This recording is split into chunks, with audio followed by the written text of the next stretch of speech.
All right, thank you for checking out the channel. Thank you for watching the videos I'm putting up on here. I'm going to be putting a lot more videos on this channel, so make sure you subscribe.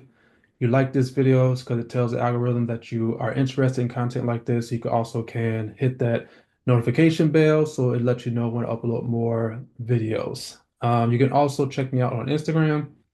You can go ahead and follow me there as I am more active on Instagram, especially if you have other questions and things like that, or you can leave down in the comments other types of videos or topics you want me to cover as far as when it comes down to funding your business and getting your hands on more funding and more capital. So in this video, I want to talk about how the Naics code impacts your business funding approvals. So the NAICS code is the Naics code. There's also a SIC code, which works very, very, very similar to the NAICS code. The SIC code is not used as much, is that because that is more used for by the government or by the IRS, as the NAICS code, the NAICS code, is more so used in the private sector, more so by lenders. So this code, what it does is it tells lenders exactly what your business does. Each one of the digits in this code narrows down what industry that you're in and exactly what product or service your business provides. Now, this code also has a lot of information that comes along with it because this is how lenders are able to track behavior and trends and different things like that that's going on inside industries. It also lets the banks know that if this industry or the business that you're in is if it's a high risk business, it doesn't have good cash flow, is it have high default rates? It lets them know a lot of information about this particular industry and this particular business that you're doing. So before you even register a business, you need to know what NAICS code you have. You need to go ahead and go online to the NAICS code website, and actually you can actually go through all the codes and you can pick your NAICS code. So, and you can also, when you're picking this code, you can actually go and ChatGPT or Google it and to see if this is a high risk code or not. Now, once you select your NAICS code, then you're going to go ahead and go and register your company. Because when you're registering your company, it's going to ask you in that paperwork online, what does your business do? And you go on to, select the option or put in there exactly what that NAICS code say your business does.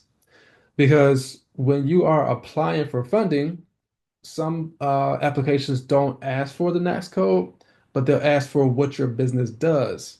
And you need to put down exactly what that description of that NAICS code is because they're going to automatically select that NAICS code for you once you submit that application. All right.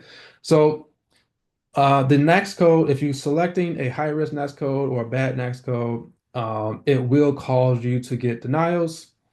It also may cause you to get very low approvals if you are able to get approvals.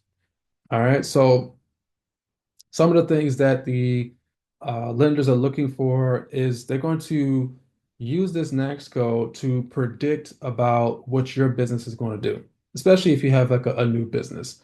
So some of the things that this stuff tracks is going to be like the average revenue that the businesses in this particular industry, like the ones that you listed as far as the code, the revenue for those businesses, the borrowing behavior of those businesses, the deposits frequencies of those businesses. Do those deposits go up? Do they go down?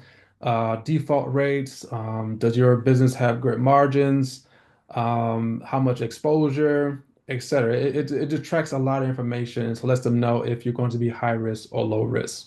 So some of the key takeaways here is going to be to make sure you understand what this code is, the NAICS code, next code, how it's used by lenders, and how you can leverage a good NAICS code to actually know how to fill out your applications and actually get approved.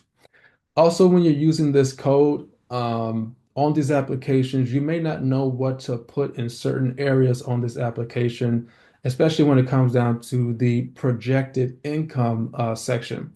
So one of the things you want to do is actually go look up this NAICS code, look up the industry, look up these businesses, and so you can determine what is the average revenue of a business like yours.